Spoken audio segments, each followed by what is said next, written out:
revised. Yeah. Really? Because that's Now, company, that's our file service for the I website. mean, I'm like, So when you open up the board pack, it'll say, Sorry. Ain't bad. open up the board packet, it'll say file.revise.com or something. He gets a 404 server error. worried about it.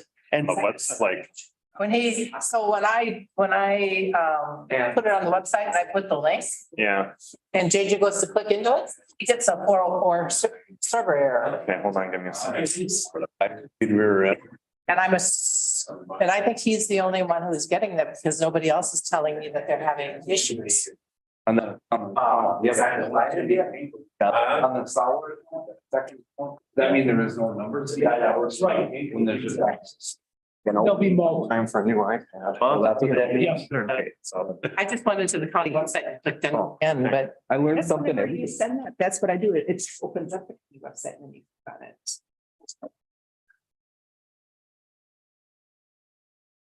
Abby. Yes.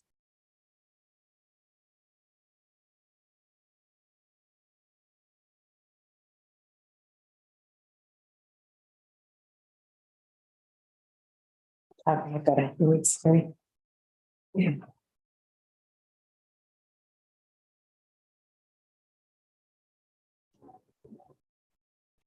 Okay, it is 10 o'clock.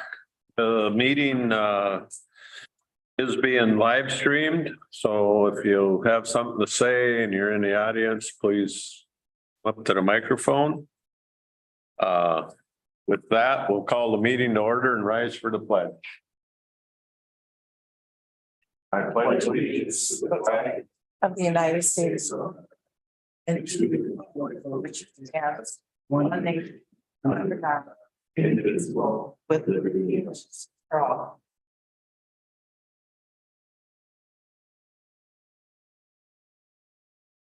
Okay, public forum. Anybody wish to speak at public forum?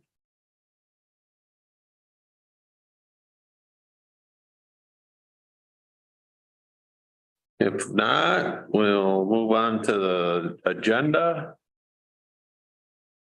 Some additions and a correction. Yes, Mr. Chair, if we could, just a correction on the item number 2. The disbursements claims over 2,000. The correct number of claims is 529, not 500, as was indicated. And then in addition, if we could add regular agenda item 4.1, storm event and recovery update, and consider resolution 2022-65 declaring a local emergency. I'll move it, Mr. Chair. Next. Okay, we got a motion made and seconded to adopt the agenda as amended. Any discussion? If not, all in favor, say aye. Aye. Opposed? We'll look to approve the minutes of the December 8th, 2022 County Board minutes and summary for publication, December 8th, 22 Truth and Taxation minutes, and December 13th Special Meeting Committee of the Whole. I have a correction on the truth and taxation. Okay, It says Patrick Winfred or Winfield, but it should be Patrice. Yeah, then I'll make a motion. What was the last name? Winfield or Winfield. Do you just want this? No, I'll check on it. Thank you. Okay. It's Patrice. I'll second. motion made by Lovegren, seconded by Moore. With the approval or with the change in the truth and taxation. Any more discussion? If not, all in favor, say aye. Aye. Opposed? Okay, we'll move on to the boards and reports and correspondence, the Chemical Health Coalition minutes of November 10th, 2022, and Department of Human Services correspondence of December 6th, 2022. I'll move. Public. I'll second. Oh, go ahead, Josh. All right, I'll second. Motion by Ludwig, seconded by Moore. Any discussion? If not, all in favor, say aye. Aye. Opposed? Move on to the consent agenda. The change in there, you've had that in front of you for some time. I'll make a motion to accept the consent agenda.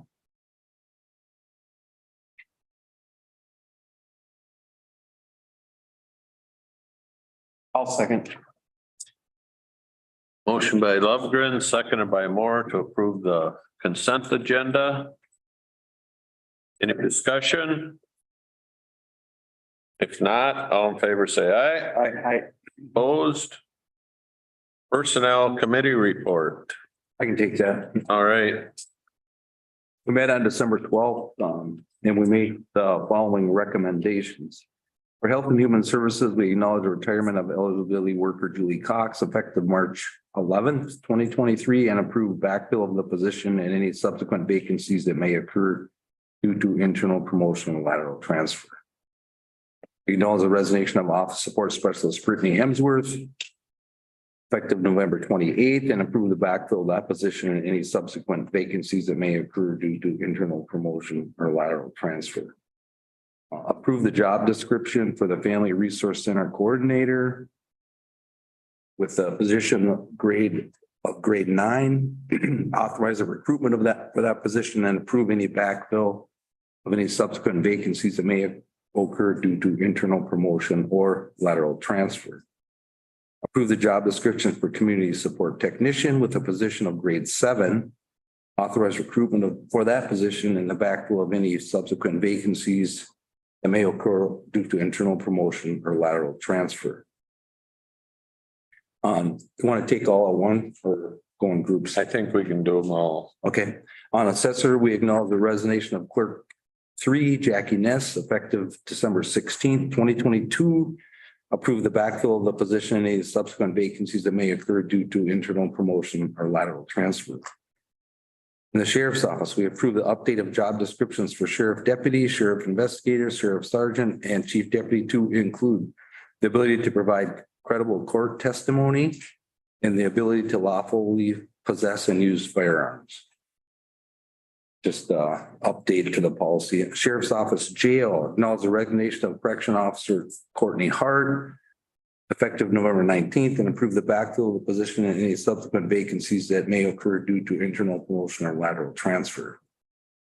In administration, we recommend changes to update and simplify the Pine County purchasing policy, the procurements for non-federal funding to simplify the policy and include more explicit information related to the use of credit cards. In the 2023 elected officials' salaries. Should we stop there? Sure. And then let's take those items and then we'll. Okay, I will move those, Mr. Chair. I'll second. Motion made by Ludwig, seconded by Moore. Yeah. Okay. Any discussion? If not, all in favor, say aye. Aye. Opposed? Now we'll move on to elected officials' salaries. Yeah, we considered the 2023 salary for County Attorney Reese Frederickson and recommended $145,788 effective January 1st, 2023. Should we do all? Yeah. Yeah, okay. So, and then we did the county sheriff, Jeff Nelson, the personnel committee recommended $132,515 effective January 1st, 2023. I'd like to move them to. All right. Then have a separate discussion on them. Yeah. I'll second that. Any discussion on those? If not, all in favor, say aye. Aye. Opposed?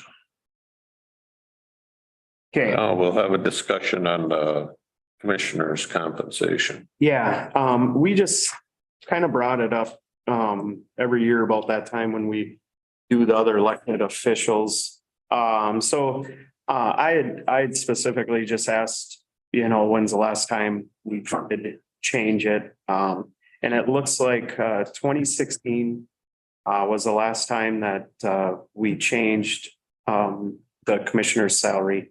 And I believe it was about a 2% increase back then.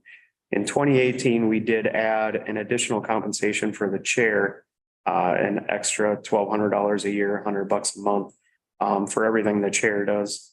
And, prior to that, I think it was, before I was on the board. Before I was on Yeah. 2006, I believe.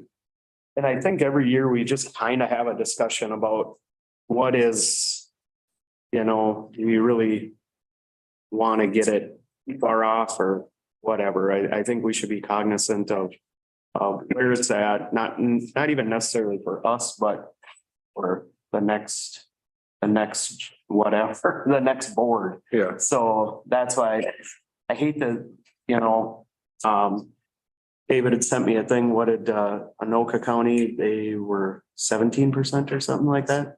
But they went from 70-some thousand to 80-some thousand. So it was a lot. And you know, we've done that before, and where all of a sudden you try to make up a little bit just to, you know, market adjustments, and then you hit all at one shot versus, you know, a little bit trying to keep up. Everybody knows what the market's doing right now. It's ridiculous. So, And I think it was just so we could all have a discussion, see what you think. So you guys want to have input. I don't know where we sit, you know, if we're thinking of just match the COLA that we give the rest of the county employees on it, or have the discussion separately every year. Like, which is what we've done.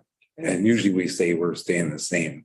That's what we've done, but, so what do you guys think? Personally, I agree with Josh. I think it needs to be brought up a little bit. And then I think from there, we should just do the automatic non-union wage increase. The COLA? Yeah, because otherwise I think it's a detriment to the position. Yeah. We need to be fair to the position for whoever the future board is. Anything?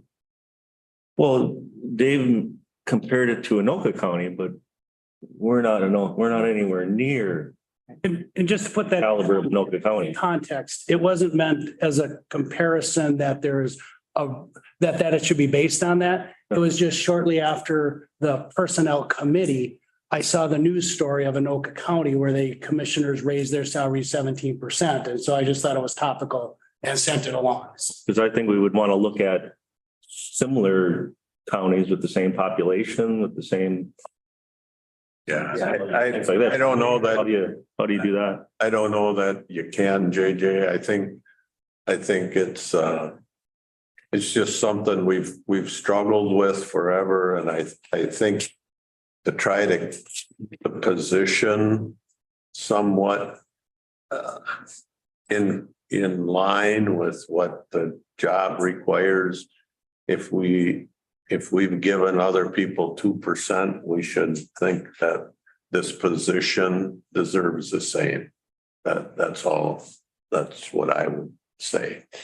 And when we've looked at it before, I mean, we're similar. I mean, and give or take, you know, a few $1,000s here and there. I don't think we're half of where anybody else is or even whatever. But I think it's just something, like I said, and even my 8 years on the board, it's just something we just don't do and don't be cognizant of. And I think it's just something on the personnel committee, I don't think it's for the personnel committee to decide.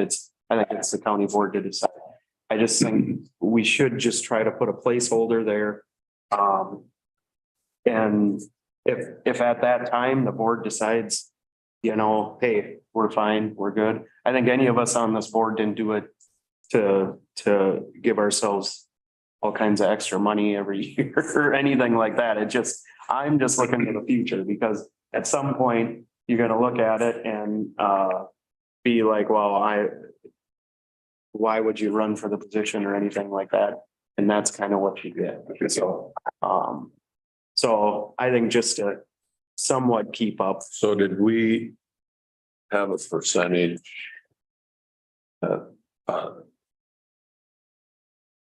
Non-union people, or I mean, is that 2%? Yeah. That's probably where we need to be. Are you working on that number? Is that what the non-union people got, David, is 2%? Well, it's on the agenda for a little later in the meeting. Okay. So presuming you set it there. Okay. And then also later in the meeting is the actual resolution to set your salary. So if you want to make a change, that would be the place to do it. But just to answer the question, currently the commissioner's salary is $21,844. If you did a 2%, it would go to $22,281. We'll come back to it later in the agenda. What was the whole thing? 22? 22. 281. Yeah, so it'd be a 437, I think, dollar Yeah, increase.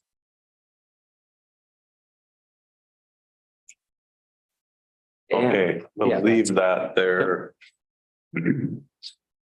So we'll move on then to the facility committee report.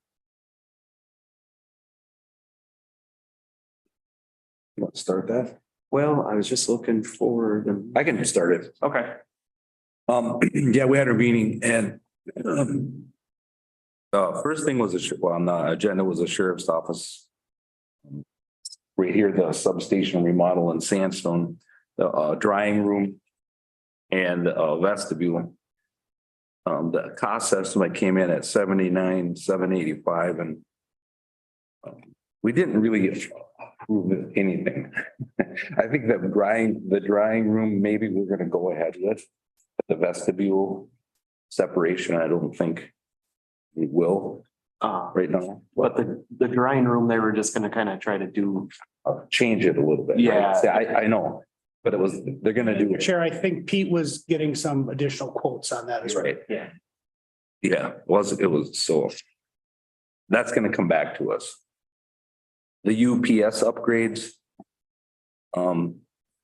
This is maybe I should just have Ryan explain it. Anyway, they're upgrading the panels in the whole courthouse. And there's the 15K that's in the jail. It's gonna be relocated, so it's outside the jail and they're just gonna go from, they have 3 panels now and they're going down to 2. And they're hopefully gonna pull it off without interruption with any service, and it's been a lot of work with.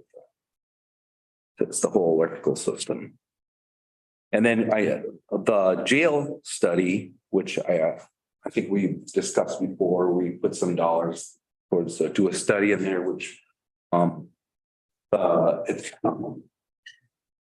it's what made the jail realize there was issues with separation of staff and stuff was COVID. Really, there was always issues with when you have, there's certain inmates that have to be separate from other inmates.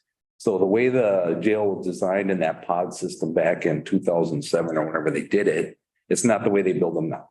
Well, this is the jail we have. So we're looking at what can we do with the females can't access rec. So we have a temporary rec set up for them so they can, because they have to go through the male population, this and that. So there was a lot of stuff happening. Well, that bill came in like, and we then go, we're back to the drawing board on that too. But we understand that there's some changes that have to be made and Rod's going back to with the changes that we discussed or how we can look. And so we're gonna get a new look at that. But what we discussed is where the females are. I don't know if you're familiar with the footprint of the jail, if you're looking at it, but there's that bank of cells that instead of adding, they were gonna do an addition to create female space. But why don't we just grab that bank of cells on that wall so we don't change the wall, and then that they can create access to the rec area if they're there. We'd have to put a wall internal probably, but so I'm just giving them really rough discussion there because I don't know what's gonna happen in there, but go ahead. Yeah, what's so frustrating is when you built it, whenever, it was what the Department of Corrections wanted and exactly, and now like totally flopped. So now they want us, and they're the ones coming down, doing all these deals about what we have to do and what we have to get done because of the way they told us how to build the jail. So that's what's frustrating. And as anybody knows anything to do with public safety, isn't measured in hundreds, it's hundreds of thousands and millions. So, Well, there's a lot going on. And you made me think, because the intake is an issue too. Yep. Because you have to have observations and stuff and the way it's set up. So intake needs something. The female needs something. You know, because we have to take care of the population. But I think what we ended up having a lot of discussion on too is we're probably not going to be a hotel in the future with what's designed. Nobody wants to, the state doesn't want to house prisoners out anymore. It costs money. So do we know what our jail population is going to be at any given time? No, we could have something go wrong, but we do know it's running lower. So, and it's expensive, even when we have them. And we always used to, capture some revenue housing inmates. And if we don't do something with our females, because Carleton's doing a big female program in their jail, which we may be able to take advantage of if some of our females I think they're hoping that we do. become eligible. Yeah. Yeah. That they can go through a program there that will help us with our female population too. So there's a lot of things moving. So Is there I just don't want to any- invest a big hunk of money. Is there any design changes that would allow us to manage that jail with less people? That's what we're kind of looking at and trying to, how do you make it more efficient? Right. And could we have a smaller population in the future? We don't know in the jail. Well, that's part of the issue, I Right. think, is our population is way less than it Right. was Yeah. 12 years ago. Right. But the number of people we have watching that amount of people is basically the same, if I understand it right.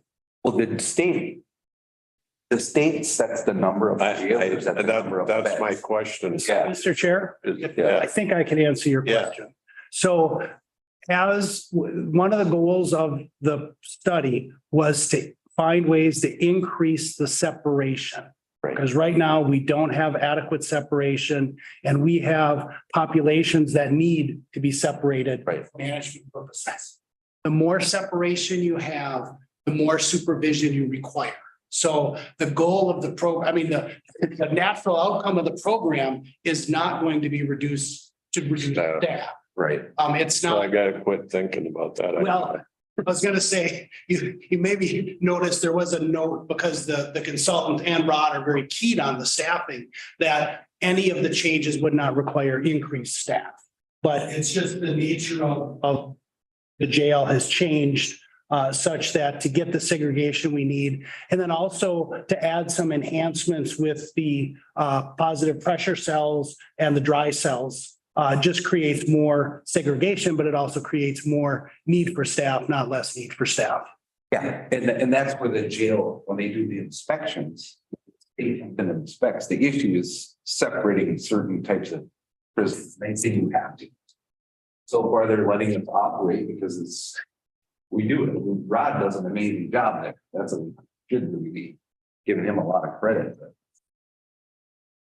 So I think Rod took some good direction from the committee meeting. He's been connecting with staff or with the consultant, and there'll be some revisions and there will be some less costly options. And I think, before people get sticker shock, I think the consultant did exactly what we asked them to do, and that was how do you maximize the segregations? And then that creates the menu of things to choose from, and then the framework to make changes that maybe as we go through this process have become more evident that this is what we really want.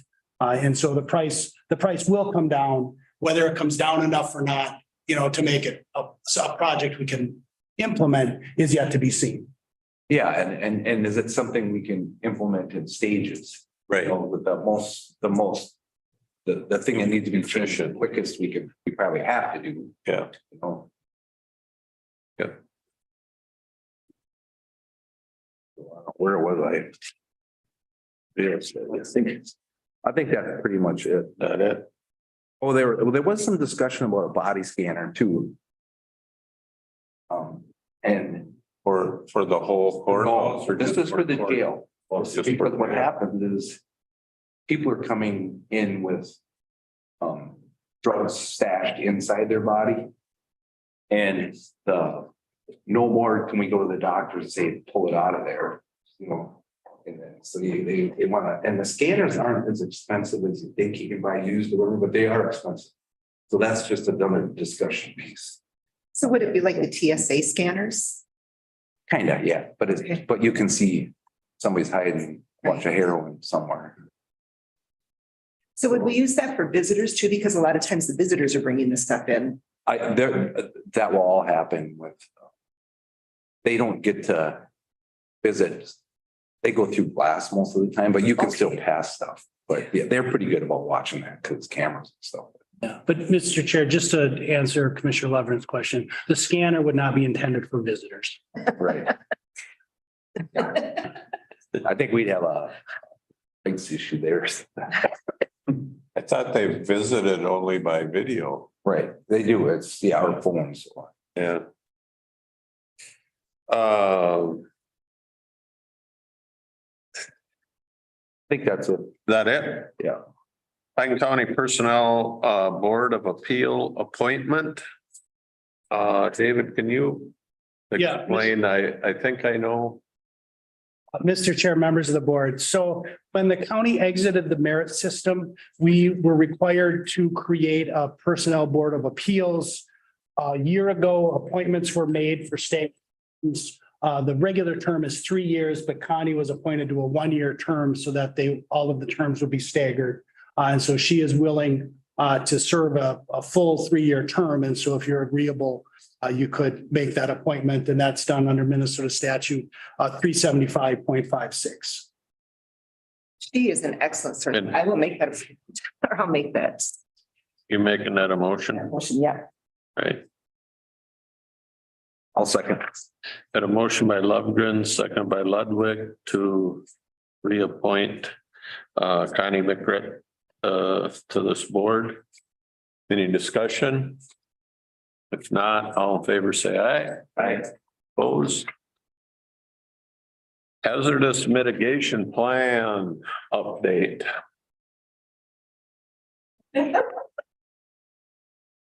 Good morning, Mr. Chair, members of the board. Yeah, We have a lot to get through and make it brief. So, our hazard mitigation plan is up for renewal, basically, in 2024, January 2024. And we received an opportunity from the states to actually hire a planner. In doing so, they actually do all the work in hiring that planner, so we don't have to deal with any employment process like that. So don't get discouraged. What we need to do on our side is basically get a letter of commitment of funds and a resolution to do this. It says roughly 13,000, and that's a 25% match of the estimated 60,000 that it takes to do this. But the in-kind match is basically we doing all the work for it. Getting the meetings together, working with our agency partners, and that's including soil and water and everybody that we normally work with to do this. If we keep track of their hours, that's the in-kind match. There's no money out of pocket. So it looks deceiving on paper when you see that dollar sign. Just don't look at that. So generally a mitigation plan is anywhere between 12 and 18 months to, and we are down to basically a year. And this does put us a little bit behind because we are one of the first ones that are due in 2024. With the state's help, with their planners, we could get this a little bit expedited and get moving on it. So what I asked today is that we sign the letter of commitment of funds and the resolution. I don't have the number on my page, but if we could do that, that would be amazing. Get the ball rolling. It's 2022-59. Thank you. I had the preliminary here. I'll make a motion to. For motion 2022-15. Does it need to have this signing the letter of commitment too? With part of that motion? I did. yeah. Yeah. So I'm gonna add that, Josh. Perfect. I'll second that. Got a motion by Moore, second Lundgren. Any discussion? If not, all in favor, say aye. Opposed, no. And then we've got 3.1 Disaster declaration. disaster declaration.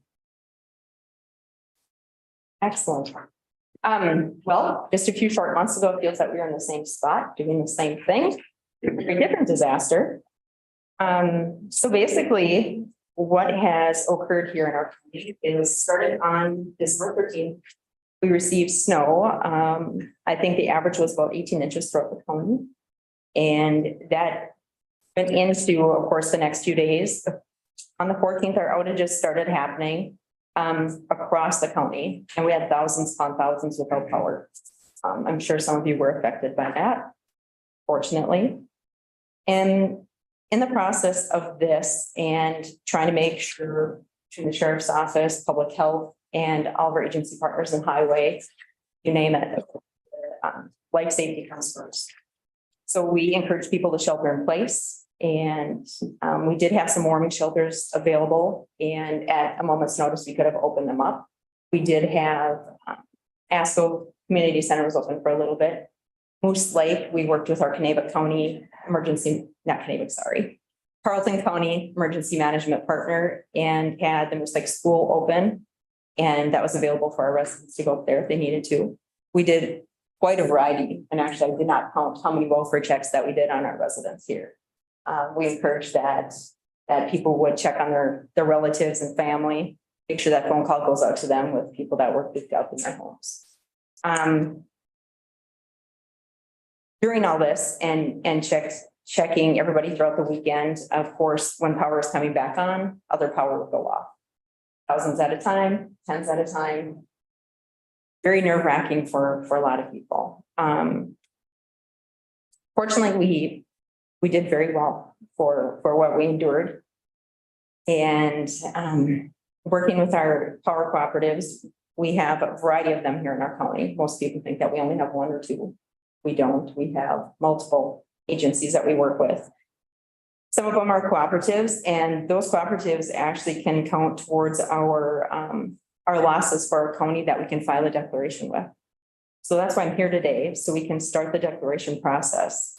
One of those cooperatives alone had reached our threshold. Our threshold is, I believe it's 10.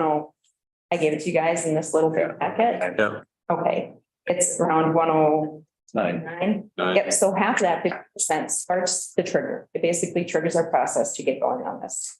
And that cooperative alone surpassed that. So the next step and what we have done for every declaration that we've had in this county, unfortunately, we work with all of our local agencies that includes highway, our cities, our townships, our nonprofits. Yesterday, I was on one of our calls and Commissioner Moore, I know this affects you. I believe you're one of our trail people still for volunteering. We actually need to discuss with our trail partners because a lot of our trails are impassable. And some of those costs could be recouped through this. Now, we have a lot of debris cleanup. We have a lot of snow plowing left to do. And unfortunately, we have more weather coming in this week that everybody believes will have more damage from the first storm than we did at the first storm, I should say. So just trying to get through the one, make sure everybody's good and safe and can make it through the next week here. Talking to highway, we have lots of cleanup and lots of debris that will come out in the spring. We need to kind of get the whole preliminary damage assessment done within the 30 days. And that's where we'll be working with all the townships and cities like we always have. Send out emails and send out letters, paper letters to people. And Do you reach out to the township? I do. Okay. And we have. I already had 2 texts. Oh, of course, I have the Yeah. whole list. Yep. And thanks to Kelly and her staff for having the whole list on mailing labels too. It's amazing. And email. So yep, it's a lot of work, but unfortunately, this is almost old hat to us. So with that, I ask that that we sign the local disaster declaration. so we can get moving on this. Thank you. I've got one question. Sure. And so we had the storm where the ice came and the snow came and the trees are starting to now, I've noticed trees in our neighborhood where the sun has eaten the ice off of the south side of the balsam trees, let's say. Well, now it's weighted heavily to the north and that you can see what's about to occur. And the first time the wind gets above 10 miles an hour, I think we're gonna have another disaster. Is that part of the first storm? Or is that do we have to have another, if it happens widespread, does that become another disaster? It does. That was actually a main question on our call with the state yesterday, because we're all anticipating that. Unfortunately, throughout these last few days, we've had so many outages. Yesterday, Hinkley, yeah. They're still happening. Yeah, they are. Right, I just looked at the screen and it's nice and clear for the one, and you look again, 5 minutes later, 800 people are without. So to answer your question, we had that yesterday and it has to be less than 48 hours basically in between. They say there's a 48 to 72 hour in between. And I'm like, well, I was very frustrated. Yeah, Imagine. And I said, well, we're having these outages and we have to go out and clear the roads or clear the lines, and it's constant. Nope, when the event happened is where it starts and stops. Anything residual goes with that event. So this next event that's going to happen, it will start in a few days and that will be its own separate event. Just for instance, what happened in 2018 when we had the one flood and the first one. And it started on the first part of the month and it went through those first few days. The rest of the state started flooding.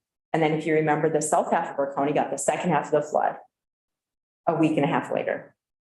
We got to claim that as one fell swoop because when ours was still going, the next started for the north and it connected all of those together. The state said that is the last time they will ever do that because it was such a mess. So you live and you learn. So. okay, thanks. Mhm. I'll make a motion to accept resolution 2022-65. Second. And a motion by Lund, and seconded by Ludwig. Resolution 2022-65. Any discussion? Thank you for what you do. Thank you. If not, all in favor, say aye. Aye. Aye, not aye. Say aye. Any opposed? All right. Thank you, Denise. ARPA update. Mr. Chair, members of the board. So we had talked about the ARPA spending last in the context of the 2023 budget process. And so the spending spreadsheet has been updated to reflect those changes. And then also there is the opportunity to make some transfers. One, the $300,000 for the insurance fund rate stabilization. And then the other one for the $621,263 for the 2023 operating budget. And so on the various lines on the spreadsheet, there were 3 that were zeroed out as part of the budget process. And so I'm suggesting we just remove those, and they are removed from the spreadsheet. And then there's some minor tweaks based on actual expenditures. And then a new since the packet went out is on line 30 on those mental health mini grants. That $1,016 is unspent and unneeded. And so I would also recommend that we make the update the budget amount to that line to be $18,984. And then that 1,016 would just roll into the current deficit and reduce that a little bit.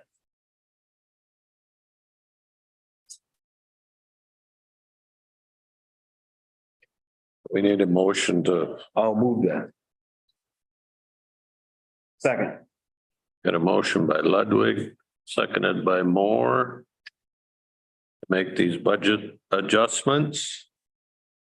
Any discussion? I have a question for Kelly. And I shouldn't ask this, I'm sorry, but rolling the $300,000 over into the health insurance, is that going to get us through the year even? was looking at our balance and it's pretty low. Right, so no, I likely will not get us through the end of the year. We will end the end of the year in a deficit. Still with adding that 300,000. That's what I thought. Shouldn't have asked. Thank you. Any other questions? Not, all in favor, say aye. Opposed? All right, we'll move on to the Pine County property tax levy and budget. This is what we've been working on since about a year ago. So, Thank you, Mr. Chair, members. of the Yep. board. Kelly Schroeder, County Auditor Treasurer. And so we have since the beginning of August been working on our 2023 property tax levy and budget. And back in the middle of November, we met and discussed where we were on the budget. We had gone over some changes at that time. Some savings that were found in Health and Human Services, some changes in the highway aid and spending. And then just some other little minor changes throughout the budget. Since that time, no additional changes have been identified. We held the Truth and Taxation meeting on December 8th, where the public could comment on the proposal. And so at this time, I'm recommending moving forward with the proposed budget that has been presented since about the middle of November. And then also property tax levy, which represents a 3% increase last year. And I can say those numbers if you want, or you've got them. So the budget has revenues of $54,489,814, and then total expenditures of $54,467,472. And within that revenue number was the property tax, $21,272 and $255. So questions?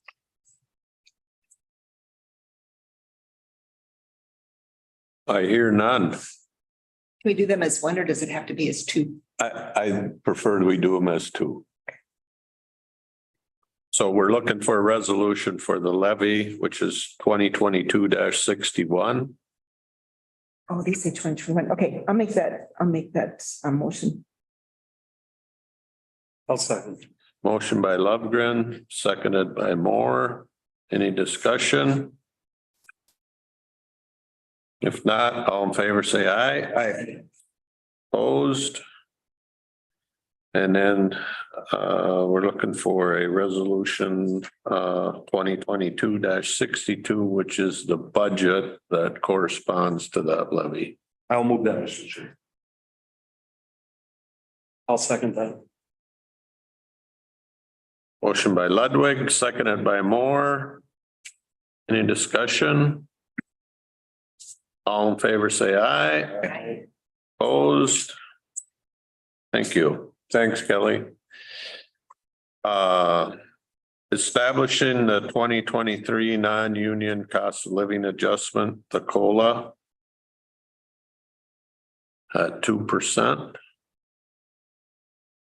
I will move the COLA for the non-union, non-elected employees at 2%. I'll second. Any discussion? Mr. Chair, Yes. if I could just note that that does match the 10 collective bargaining agreements that are settled. They all have 2% COLAs in them. Thank you. I think we knew that, but it's nice to be reminded of that. Hearing no discussion, all in favor, say aye. Aye. Opposed? County Commissioners compensation per diem and mileage. I'll move the resolution 2022-64, and I will move it at the 2% increase to follow the other one at 22,281. And leave the per diem the same, Yep. and the mileage will be the county mileage rate, which is set by the federal. Is it the federal mileage rate, Kelly? Yeah. Yes. And Okay. Mr. Chair, there's a separate amount for the board chair that is currently $100 a month above what the commissioners are. Is your intent that that would stay the same, increase, so it was still $100 a month, Yeah. or get the 2%? Yeah, that'll, what I was planning is that on top, yeah. So it would follow that 2%. Okay, so the dollar amounts then for the commissioner's salary would be $22,200, which is a $437 increase. And the salary for the county board chair would be $23,505, which is a $461 increase. Dave, what was that? What's the amount? 23,000? 505. Thank you. Moore made a motion, I'll second that. Lundgren seconded. Any discussion? I looked at a couple, if I can, Mr. Chair. Yep, Yeah, I looked at a couple counties, I mean, near us. And Mille Lacs is only at 17,000 with a $45 per diem. Did you compare, or did you have the opportunity to look at any of the, like our neighboring? Yes. Unfortunately, I can't pop up. yeah. Like Carlton, I couldn't find. Look at Chisago, Isani, Carlton. We're above, we're above Kennebec, we're below Chisago, we're below Isani, and then below Carlton. I believe below Aiken.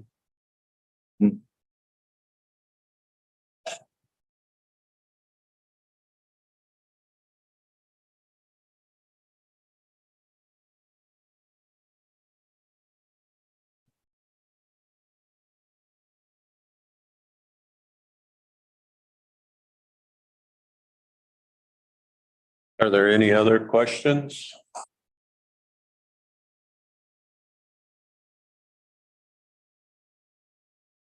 If not, all in favor, say aye. Aye. Opposed? I oppose. All right. Established a citizen board and committee per diem. And I believe that we're at the statutory rate right now at $75 per meeting for a pay board. I think we have everybody maxed out. Yeah, Mr. Chair, members of the board. So the statute sets $75 as the maximum for the Housing and Redevelopment Authority.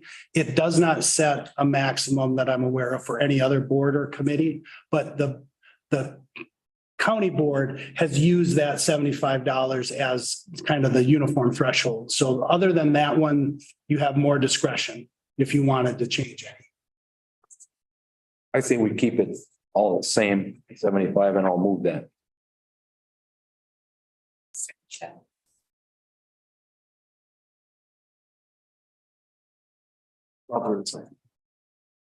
Who made the motion? Matt. I second. And you seconded it? Yep. Okay, I didn't hear the second. Yep. Okay, any discussion? Not all in favor, say aye. Opposed? And then, let's see, I don't think we have much say so in this. We're gonna set our January 3rd meeting as our reorganizational meeting. And that is actually set by statute, so we'll follow the statute. And we'll move on to commissioner updates. Holiday tree event. I thought it was awesome. I really think it's wonderful that we have a tree grower that donates a tree, a beautiful white pine, and we got some talented folks. We had Cassandra that was providing some music for us, and so I thought that was great. I thought the potluck, it's really good to have. I know we can't, because we have many facilities throughout the county, we don't take that opportunity to have a potluck in every site. But maybe we should, but it was a great chance for at least for me to sit down with the people that do some awesome work for us and just chat with them as people and I sure appreciate it. I don't know if anybody else has anything to say. It's a nice tradition. I hope we can keep it going. And I think just Sandstone up here, they have a lot of potlucks and they do a lot of things to keep together. So yeah, I think that these areas really work to take care of themselves and to keep that friendships going. Pine County Law Library. It got rescheduled, I think, to this week. I gotta look, wasn't it this week? I think they rescheduled it again. I didn't even see it. Yeah, it got changed and then I didn't make it. I forgot. Then I got an email, I think it's changed again. We didn't have a meeting. Central Minnesota Jobs and Training, it's been a week and a half, I guess, but we basically paid the bills and then heard the audit report. We got a clean audit report from Clifton Larson Allen. They do a great job. I like their year-end audit reports. They're kind of done in a timely fashion and they explain really well where we're at, what they were seeing and gives you kind of a warm fuzzy. East Central Solid Waste. We took care of some business and basically said goodbye to a couple of colleagues that have been on the board for quite a while. Denny McNally from Kanabec County and Dave Osland from Isani County. Dave retired and so did Denny after many years of being on the board. So Denny was on the board, took a leave for about 8 years and came back on board for 8 more years. He's been a long timer. Library board. One of the big conversations was Narcan. They're going to be getting Narcan in the libraries is what they're looking at, because for them to hand it out, it's such a easy place to go to, and I was thinking, well, we have it in our sheriff's offices, for family members. But if my child was having drug issues and they wanted Narcan, would I want to walk into the sheriff's office to get it? Probably not. Where I'd be more likely to go to a library to pick it up. And so I asked them to please make sure that they're trained and that because they're going to have it to give to people too. They've had a couple incidents where people have been pretty high in their bathrooms. And so just trying to figure out how to keep people safe.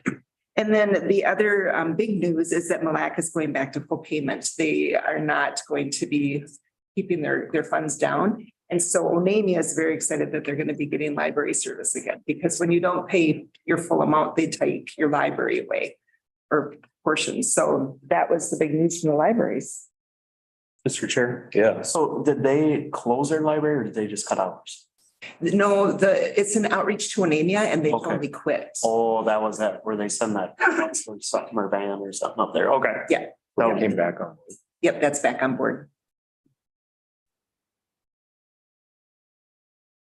Zoning board. I didn't make it. Caleb's not here. Okay. I didn't know they met last night. Okay. East Central Regional Development Commission. Yeah, we appointed Rick Lewis to replace Steve Oswald, who moved back to Alaska. And then really about it. Matt, do you have anything? HREDA? JJ, I think you're thinking of the HRA EDA versus the East Central Regional Development Commission. Oh, all right. Well, that's the one I was at last night. It's more, Gotcha. I got something I got to bring up with the HREDA, but yeah, the one in Mora, yeah, that was last night. I was just explaining to Deb, I didn't get my packet from there until I actually I got home with mail problem. But I got that right here. They made an appointment of Kester for her same position. Went over the financials last night. They're sitting at 57% of the budget. And the next meeting is I'm gonna attend Zoom. That's all I got for that. Kester, her name. She's been on the board. Yeah. Any other reports? I just would like to have so we're all on the same page. On, everybody's going. Yeah, and we have to be careful. I was down at AMC and I went to the open meeting law thing, and I just wanna. If it's a joint powers board. And you're spending money, I think we should be putting if we're zooming, we should be being in a public place or something. If you don't drive all the way over, is that the way that works? I think it's because now we know for sure, because we went to that seminar. Yeah. If we're on a joint powers board and they put out a thing that says, this is a Zoom, you can zoom in if you want.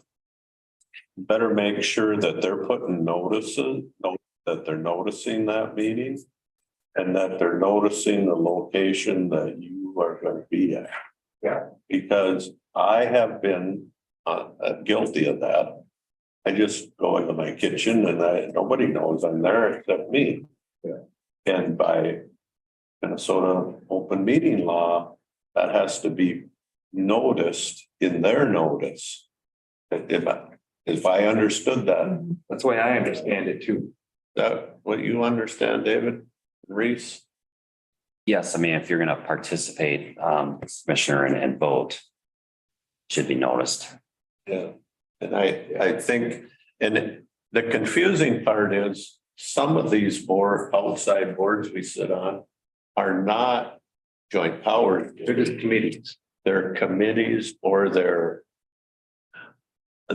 what are they called? Like the Central Minnesota Council on Aging is There's a nonprofit. nonprofit, so they don't have to follow the open meeting law. But the Solid Waste Commission that is a joint powers board. They have not been we have not been doing it correctly. I'll admit that. Yeah, and just so you know. The county isn't gonna protect you. Because the commissioner is supposed to know, so if you get fined, it's coming out of your pocket. Right. Somebody, so. Yeah, and maybe just to give a little direction as best we can on that. If you're on another board, that board, whatever it's called, should have a clear understanding it is or is not covered under the open meeting law. And if you're suspect of what they say, because you've gone to the training and they're smart, right? That's when you can come back and ask Reese and say, hey, they don't think they're covered under the open meeting law. Does that make sense to you? And then Reese can give an opinion. But those boards need to take responsibility to educate you and you follow the right procedures. And then you as members, if you don't think you're getting good direction, need to fulfill your board member role and ask more questions. Yeah. I think that's the key, David. We know sometimes the executive director of that board might have never gone to the open meeting law seminar. And so we need to educate them. So I think all of us that went to that seminar learned something that day. It was like a wake up moment. Yeah. I learned something. I've been a little, probably not, maybe should have been a couple of times. Are there certain boards right now that like jump out at you that you think we gotta look into better, or what do you guys think? Well, I think if you're spending public money, you should be posting. Regional Development Commission, is that I'd assume that's a powers board? I'm almost sure they're covered under the open meeting law because they're established in statute. The Greater Minnesota Parks and Trails probably Is it may nonprofit? not. B1. The Highway 23 Coalition. Probably not. Not, yeah. Because that's a public-private partnership with the board of directors. But that brings me to this handout that's at your place, just for your use between now and the additional meeting. It's all the boards and committees that we have, to think about which ones you may be interested in getting on or getting off.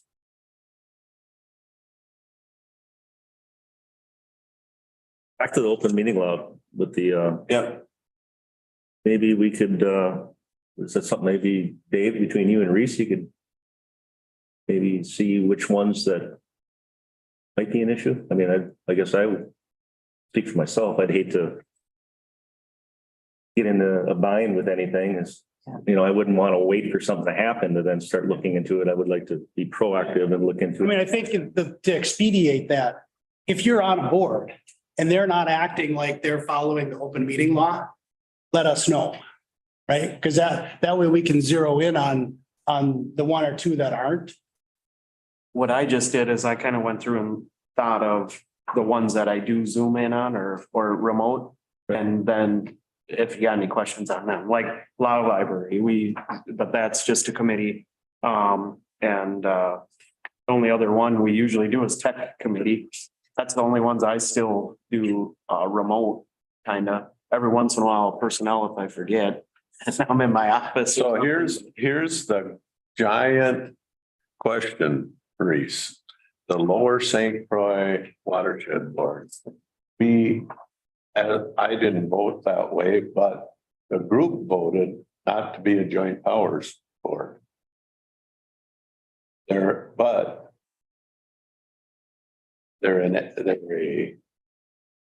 collaborative.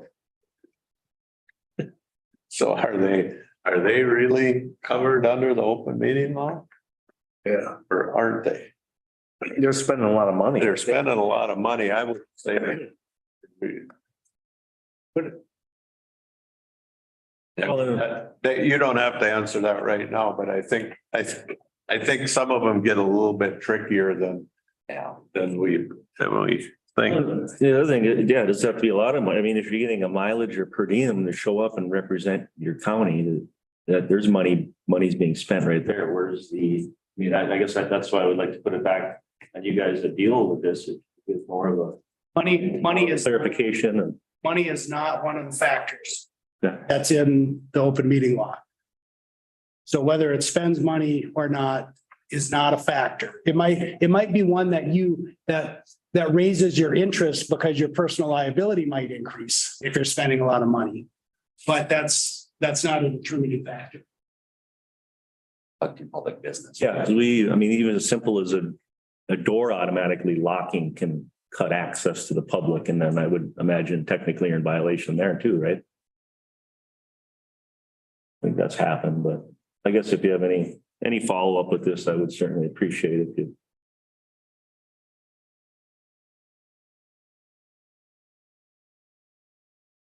I have some others. Yeah. I started doing these echo Zooms because it's a lot of opioid stuff. So I thought to get in on what's going on with the opioid settlement thing. And this time it was on gambling and I wasn't going to sit on it, but I had another meeting that afternoon, so I did. And it was really interesting. 2/3 of Minnesota residents gambled in the past year. Glad to say I'm not one of the I'm one of the 1/3 on that one. 20% have problem gamblers have attempted suicide at least once. It's amazing, we have a casino in our area and you put it all together to what it's really doing to our area. It was really interesting. 73.2% have an alcohol disorder. 38.1% have a drug disorder, which is where we get a lot of the people that are running from the casino they chase because they're having issues. 49.6 have mood disorders and 41.3 have anxiety disorders. It was really interesting to get the statistics. And this is just in Minnesota. So it's not nationwide. It's just here. The one thing that they said that as parents and grandparents, kids gaming is a huge leader to gambling issues. And I think all of our kids have the gaming things that they do. And, what did you get for Christmas this year? I got a Nintendo Switch. So we are doing so much of that stuff and it is going to lead to gambling issues. So just as a thought process for us all, with that. And then I went from that one to TNT for NACO. And the big one is that there's a Community Connect grant that's going to be coming out. It's going to be opening anytime. And it's with no real broadband dial-up speed. It's a large grant that's not even really known how much it is, but they said it's going to be huge. And it's coming in that we need to get onto that one soon. And that one was brought up a couple of different times. So, and then we've got the information that we've been, Leslie put it out on the county website, and I know I put it out on Facebook. We've talked to the extension office about sending it out in their newsletter so that people can do the speed testing and do the challenges with the FCC, because they're stating that we're 100% covered here in Pine County, and we're not. We're not getting, those people can't respond out there. Right. And so, it's a big issue. And the thing is if my neighbor's probably getting really good broadband because the box is right at their driveway, but my broadband is horrible. And I should have 40 up and I've got 7 maybe. So we're the ones that we really need to go out and do that challenging. And so that's, promote that to people that, we've got to get that done. And then I had a SHAC meeting. Jan Malcolm is retiring. And so they're going to be replacing her. And the big thing that we're doing with SHAC is we are going to reach out to the governor and ask for a non-political appointment. One of the people that they were looking at was Jen Schultz, who ran against Pete Stauber. So she's, very political. But then there's also a doctor from the Mayo that's been a doctor for a while so we're asking that they look at a non-political person for that so that it's not going to be looked at as political. And then we had the childcare meeting the other day, and I just want to say I'm really impressed with the team that Leslie put together. She did a good job, and there's more people coming on. And it's exciting to see, I wasn't really, I didn't know how the ideas were going to go when we first set them as to what our goals were for Pine County. But I think it's going to be exciting, and hopefully we'll be able to get more childcare providers or substitutes for that field that this being worked on. I've just got one other, it's not a committee I went to, but I want to give a shout out to our highway department. Yes.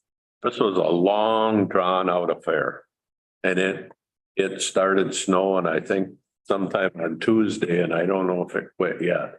But they run about as lean as any county in the United States.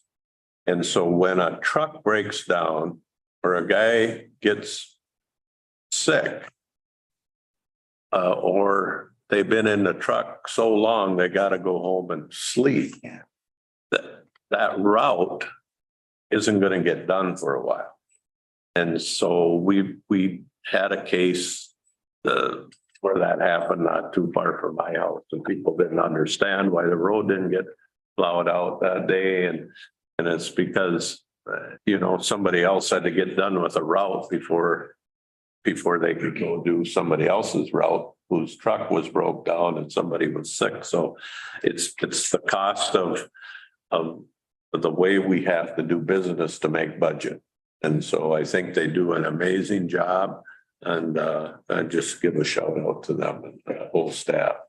I'd like to add personally, with both of our stores, we were trying to help one of the trucks get back on the road, going physically pulling different belts off the thing because they broke a belt and couldn't find Speedy.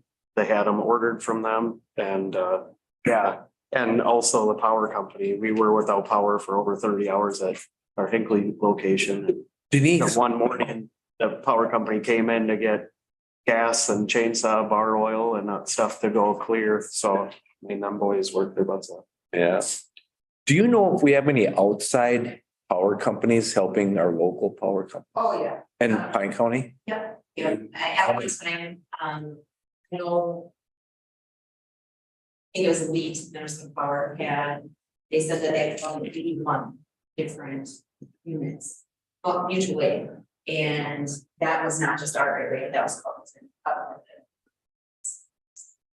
out there, it's, Yeah, I- it's not just other electric places, it's chainsaw people, it's. I know up north, you know, McGregor, that, well, Lake Country is so big, Yeah. it's so rural. They have Oklahoma's up there with them. They got a lot of other states up. Cause it's cross country power lines, you know. Crazy. I have, Guys. yep. I have one more other. We got a certificate of appreciation for you for being our board chair for the last year. So I'd just like to hand this to you. Thank you. Thank you. And it's our county attorney's birthday today and we won't embarrass him and say his name or anything, but and I won't sing to him.